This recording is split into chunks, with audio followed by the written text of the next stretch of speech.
Hey, what's up, everybody? BDF44 coming at you in another video. All right, so there was a big part of Game 7 last night that I neglected to speak about, and I'm kind of glad I did because I can give it its own video. Probably deserves it anyway. Max Struss had a three-point shot somewhere in the third quarter of this Game 7 between the Boston Celtics and the Heat, Eastern Conference Finals 2022. And he hit the shot, and they rescinded it because it shows that his foot, or his heel rather, came down and appeared to step over the line. Now, there's nothing wrong with getting it right. The question is, why choose to get it right in this way right now?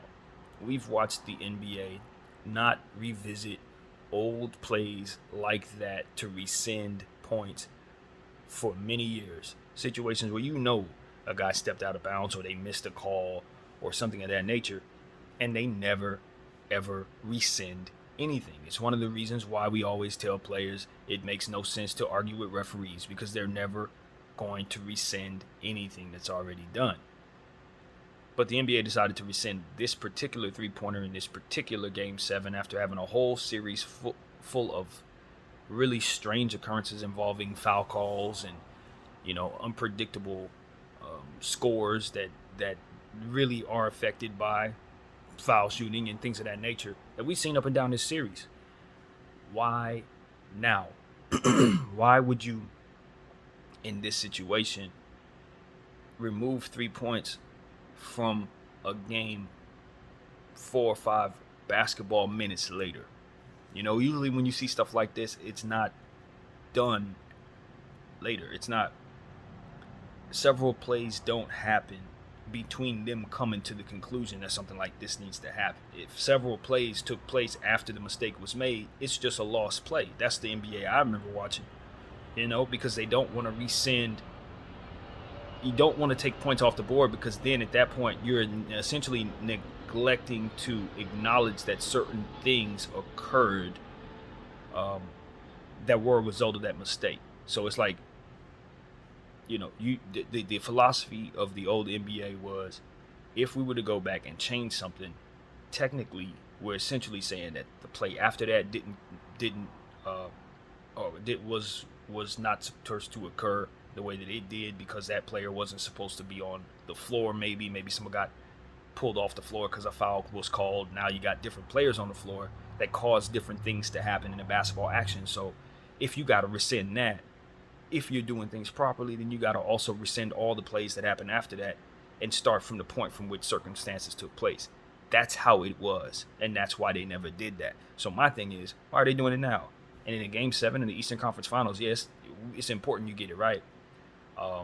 Good time to choose to do it, but it does look suspicious to all of us, given the fact that it did look like they were, affecting the game in a way that looked abnormal from game to game to game in this series. Every single game, to be honest. So, yeah, I just thought that was interesting. And in looking at the play now, it seems like Max Struss's foot maybe didn't actually come all the way down. His heel may not have actually come all the way down. Now, my question is, does that matter? Because if your foot is over the line, does it matter that your heel touches the ground, or is it that you've crossed over that plane, regardless of how? Sort of like football, when you reach the football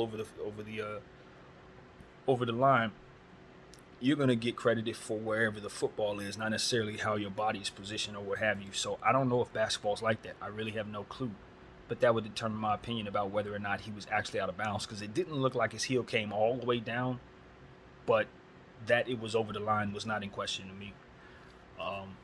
So that's what I need to know.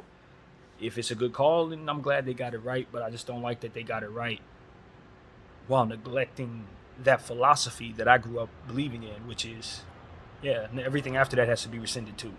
Definitely. If a guy picked up a foul and you brought in another guy and that guy hits a three, that guy should have never been on the floor, because this guy should have never been in foul trouble. Or even more so, that substitution should have never been legal, right? Because these situations should never have occurred. So it's a lot of stuff that I think that they purposefully neglected in that situation, favorably for the Celtics to keep those 3 points off the board. Um, and I think it's evidence to show that they got it right if the rule states that you know you don't necessarily have to come down with your heels. So that's what I think of the situation. I don't love it, man. I don't like it because I look back on all the times where they got stuff wrong, and I just feel like, why didn't y'all rescind that? Why didn't y'all give us points for that? There's so many different instances over the years. I remember one time Nick Van Axel was trying to foul somebody back in like '97, and they just literally didn't call the foul, and we needed the foul to stop the clock. We were only down by like 2 points. So if we would have stopped the clock, maybe they miss a free throw, maybe we get a rebound, maybe something good happens. But they literally didn't call the foul, despite Nick Van Axel literally hugging this person with like 4 seconds to go. The refs just did not want to extend the game, and it pissed me off to no end. Um, I don't even remember if they made controversy about it. I don't remember. It's been too long. But the point is, like, I look back on that play, I'm saying, why didn't they rescind that?